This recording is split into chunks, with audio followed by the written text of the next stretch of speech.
2b% of ఏ ఇట్లా రాసుకున్నా పర్వాలేదు.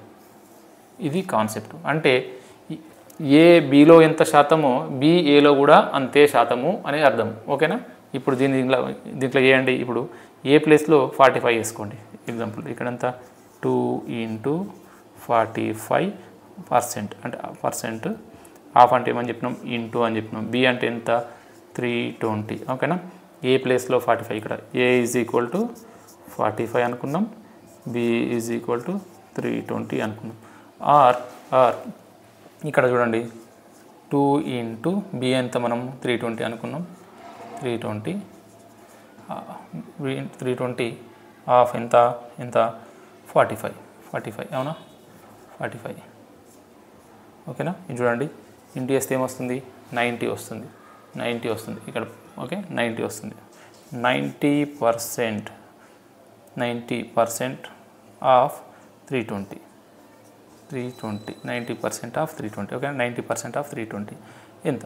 ఇప్పుడు 90% ఆఫ్ 320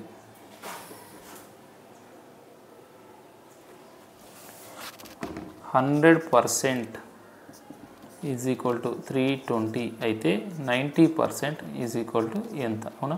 ఇప్పుడు చూడండి నేను ఎక్కంలో పోతుంది, నేను టేబుల్ పోతుందా? 90% డివైడెడ్ బై 320. ఓకే, ఓకేనా? 9 రెళ్ళ 18, ఒకటి మిగిలింది. 9 27 ఉన్నప్పుడు 28, 288 అనమాట. ఓకేనా? ఆన్సర్ ఎంత? 288. ఇక్కడ చేసినా కూడా సేమ్ అదే ఆన్సర్ వస్తుంది. చూడండి 2 × 320 ఎంత? 640 పర్సంటేజ్ ఉంది. ఓకేనా? పర్సంటేజ్ ఆఫ్ 45లో 640%. ఇప్పుడు ఈ పర్సంటేజ్ని ఎగరగొట్టాలంటే మనం ఏం చేయాలి? దీన్ని పర్సంటేజ్ని ఎగరగొట్టాలంటే డివైడెడ్ బై 100 చేయాలి. హాఫ్ అంటే ఏంటి? ఇది ఇంటూ. ఓకేనా? 45. ఇప్పుడు 0కు 0 క్యాన్సిల్ అయిపోయింది. 5 9లో 5 2ల. ఓకేనా? 2 ఎక్కం 2 32ల. ఇప్పుడు ఏం మిగిలింది? 32 × 9. ఇక్కడ కూడా మనకు అదే వచ్చింది కదా, 32 × 9. 32 × 9 ఎంత? 288 ఆన్సర్. ఓకేనా? ఇది లాస్ట్ టైం ఎగ్జామ్లో వచ్చింది. కొంచెం ఇంపార్టెంట్ లెక్క, కొంచెం లాజిక్గా ఉంటుంది. ఓకేనా? చాలా ఈజీ అర్థమైతే. ఇప్పుడు చూడండి ఇక్కడ ఒక పరీక్షకు రమేష్, సురేష్, మహేష్. ఓకేనా? ఇక్కడ రమేష్, సురేష్, మహేష్ వీళ్ళు ముగ్గురు అటెండ్ అయ్యారు. అటెండ్ అయితే ఇక్కడ ఏమైంది? రమేష్కు సురేష్ కన్నా 30% మార్కులు తక్కువ వచ్చినాయి. అంటే రమేష్కు సురేష్ కన్నా 30% మార్కులు తక్కువ వచ్చినాయి. ఇదొక కండిషన్. ఓకేనా? ఇక్కడ మహేష్కు సురేష్ కన్నా 20% తక్కువ వచ్చినాయి. అవునా? ఈ కంపారిజన్ ఇచ్చిండు. కాబట్టి ఇక్కడ కామన్గా ఎవరు ఉన్నారో చూడండి. ఇక్కడ రమేష్ ఉన్నాడు, సురేష్ ఉన్నాడు. ఇక్కడ మహేష్ ఉన్నాడు, సురేష్ ఉన్నాడు. ఇక్కడ సురేష్ అనే వ్యక్తి 2 సార్లు మెన్షన్ చేసిండు. కాబట్టి మనకు సురేష్ మార్కులు ఎంతో తెలియదు కాబట్టి మనకు తెలియదని ఏమనుకుంటాం? 100% అనుకుంటాం. అంటే సురేష్కు 100% మార్క్స్ వచ్చినాయి. సురేష్కు 100 మార్క్స్ వచ్చినాయి అనుకోండి. ఇప్పుడు ఏం ఫస్ట్ కండిషన్ చూడండి, రమేష్కు సురేష్ కన్నా 30% తక్కువ. ఒకవేళ సురేష్కు 100 వస్తే 30% తక్కువ అంటే 100కు 30 తీసేస్తే 100కి 30 తీసేస్తే ఎంత వచ్చినట్టు? 100కి 30 తీసేస్తే 70 వచ్చినట్టు. అంటే రమేష్కి ఇక్కడ ఎన్ని మార్కులు వచ్చినట్టు? 70 మార్కులు వచ్చినాయి. ఫస్ట్ కండిషన్ సాటిస్ఫై అయిపోయింది. ఇప్పుడు మళ్ళీ మహేష్కు సురేష్ కన్నా 20% తక్కువ. ఇప్పుడు మహేష్కు సురేష్కు కంపారిజన్. ఫస్ట్ ఏమో వీళ్ళిద్దరు కంపారిజన్ ఇచ్చిండు, ఇప్పుడేమో వీళ్ళిద్దరు కంపారిజన్ ఇచ్చిండు. ఇప్పుడు ఏమంటున్నాడు? సురేష్ కన్నా 20% మహేష్కు తక్కువ. సురేష్కు 100 అయితే 20% తక్కువ అయితే ఎంత? 80. అంతే కదా? 20% తక్కువ అంటే 100 - 20% అంటే 80% వచ్చినట్టు. ఓకేనా? అంటే ఇక్కడ ఏంది? సురేష్కు 100 మార్కులు వస్తే రమేష్కు 30% కాబట్టి 70, మహేష్కు 20% తక్కువ కాబట్టి 80 మార్కులు వచ్చినాయి. ఇక్కడ కూర్చొని 2 కండిషన్స్ అయిపోయినాయి. ఇప్పుడు ఏమంటున్నాడు? రమేష్ మార్కులు సురేష్ మార్కులలో ఎంత శాతం? సురేష్ మార్కులలో ఎంత శాతం? సురేష్ మార్కులు ఎన్ని? ఇవి కదా. సురేష్ మార్కులు ఎవరిలో అని అడుగుతాడో వాళ్ళ నెంబర్ని మనం హారంలో రాసుకోవాలి. ఓకేనా? హారంలో రాసుకోవాలి. ఎవరి మార్కులతో అడుగుతున్నాడు? ఇక్కడ సురేష్ మార్కులలో అన్నాడు కాబట్టి దీన్ని హారంలో వేసుకున్నాం. ఎవరి మార్కులు అడిగిండు? రమేష్ అడిగిండు కాబట్టి రమేష్ మార్కులను మనం లవంలో వేసుకోవాలి. రమేష్ మార్కులు ఎంత? 70. ఓకేనా? ఇగో 0 0 క్యాన్సల్. 7/10. 7/10 అంటే ఎంత? 70%. 7/10 అంటే 70% అన్నట్టు. అంతే కదా? 1/10 అంటే 10%. 7/10 అంటే ఈ 1 ప్లేస్లో 7 ఉంది కాబట్టి 10%ని 7తో గుణిస్తే 7 × 10 70% కదా. సో రమేష్ మార్క్స్ సురేష్ మార్కులలో 70% సమానం. అసలు ఇది చేయాల్సిన అవసరమే లేదు. చూడండి, సురేష్ 100, ఈయన 70% అంతే కదా, ఆన్సర్ వచ్చేసింది. ఓకే, అర్థమైంది కదా క్లియర్గా. ఇట్లా ఈ కండిషన్స్ రాసుకుంటే ఈజీగా వచ్చేస్తుంది. ఓకేనా. ఇది చూడండి, సేమ్ ఇందాకటి కాన్సెప్టే, కాకపోతే ఇంకొంచెం డెప్త్గా ఉంది. ఇట్లాంటి క్వశ్చన్స్ ఎగ్జామ్లో వచ్చే అవకాశం ఉంటుంది. ఇక్కడ రెండు సంఖ్యలు మూడవ సంఖ్య కంటే వరుసగా 30%, 37% తక్కువ. వరుసగా అంటే మొదటి సంఖ్య ఇది, రెండవ సంఖ్య ఇది అన్నట్టు, ఈ రెండు సంఖ్యలలో. ఓకేనా. అయినా మొదటి సంఖ్య కన్నా రెండవ సంఖ్య ఎంత శాతం తక్కువ అన్నాడు. ఇక్కడ మూడు సంఖ్యలను పోల్చిండు అనమాట. మూడు సంఖ్యలను పోలిస్తే ఏమేమి పోల్చిండు చూడండి. First number, second number, third number. అవునా. ఇప్పుడు ఈ రెండు సంఖ్యల్ని మూడవ సంఖ్య కంటే వరుసగా అన్నాడు. అంటే మూడవ సంఖ్యతోటి పోల్చిండు మనకు. అంటే మూడవ సంఖ్య ఎంత అనుకోవాలి మనము? మూడవ సంఖ్య 100 అనుకోవాలి. 100 అనుకోవాలి. అవునా. అంటే ఇప్పుడు ఇదేమవుతుంది? మొదటి సంఖ్య కన్నా అవుతుంది, ఇది రెండవ సంఖ్య కన్నా అవుతుంది. కాబట్టి మొదటి సంఖ్య కన్నా వరుసగా అన్నాడు కాబట్టి, మూడవ సంఖ్య కన్నా వరుసగా అన్నాడు కాబట్టి మూడవ సంఖ్య కన్నా మొదటిది ఎంత తక్కువ? 30% తక్కువ. అంటే 100లో 30 తక్కువ. అంటే 100కి వెళ్ళి 30 తీసేయమంటున్నాడు. అంటే మొదటి సంఖ్య ఎంత అన్నట్టు? 70 అన్నట్టు. ఓకేనా. ఇప్పుడు రెండవ సంఖ్య ఎంత తీయమన్నాడు? 37. అంటే 100కి వెళ్ళి 37 తీసేస్తే మనకి ఏమొస్తుంది? ఇక్కడ రెండవ సంఖ్య 63 వస్తుంది. అవునా. ఈ కండిషన్ సాటిస్ఫై అయిపోయినాయి. ఇక్కడ క్లియర్ కదా.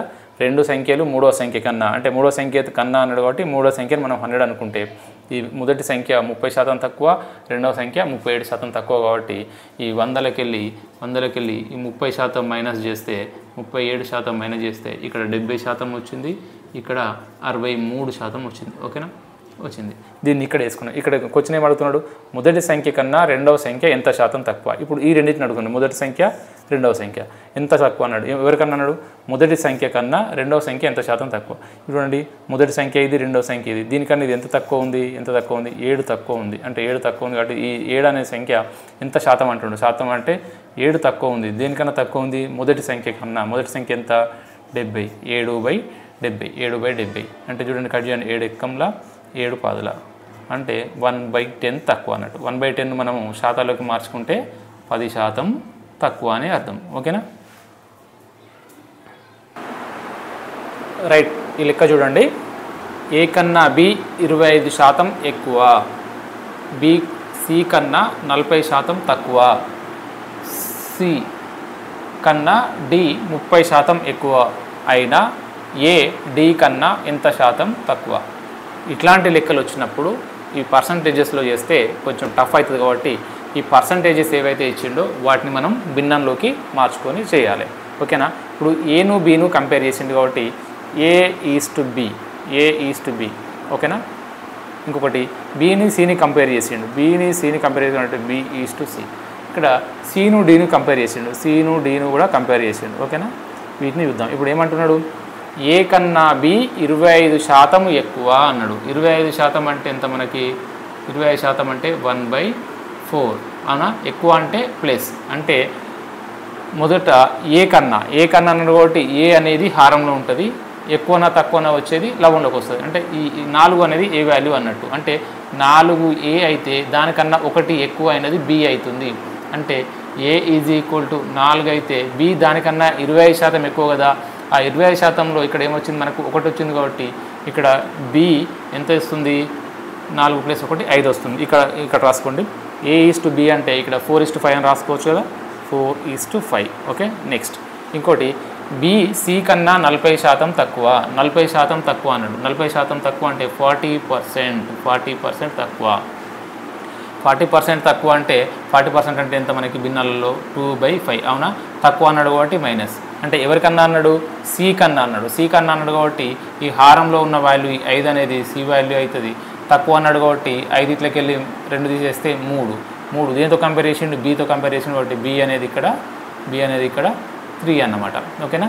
ఇంకొకటి సి కన్నా డి 30% ఎక్కువ అన్నాడు. సి కన్నా డి అన్నాడు 30%. 30% అంటే ఎంత? మన భిన్నాలలోకి మార్చుకుంటే 3/10. ఎక్కువ అన్నాడా తక్కువ అన్నాడా అంటే ఎక్కువ అన్నాడు. ఎక్కువ అన్నాడు కాబట్టి ఇక్కడ ప్లస్.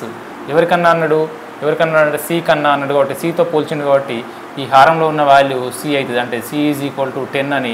ఎక్కువ కాబట్టి ఎక్కువ ఎంత మనకి? 3 ఎక్కువ. సి కన్నా 3 ఎక్కువ అంటే సి ఎంత? 10. 10 + 3 కాబట్టి డి వాల్యూ ఎంత? 13 అవుతుంది. ఇప్పుడు ఇక్కడ రాసుకోండి. 4:5 వేసుకున్నాం కదా. ఇక్కడ బీసీ అంతా 3:5. బి ఈజ్ ఈక్వల్ టు ఇక్కడ 3 ఉంది, ఇక్కడ 5 ఉంది, 3:5 అన్నట్టు. ఓకేనా. ఇక్కడ సి వాల్యూ ఎంత 10. ఓకేనా, సి వాల్యూ 10. డి వాల్యూ ఎంత ఉంది 13 ఉంది. వీటిని ఇప్పుడు కట్ చేయండి. కట్ చేస్తే ఏమొస్తుంది చూడండి, కట్ చేస్తే ఏమొస్తుంది. ఓకేనా,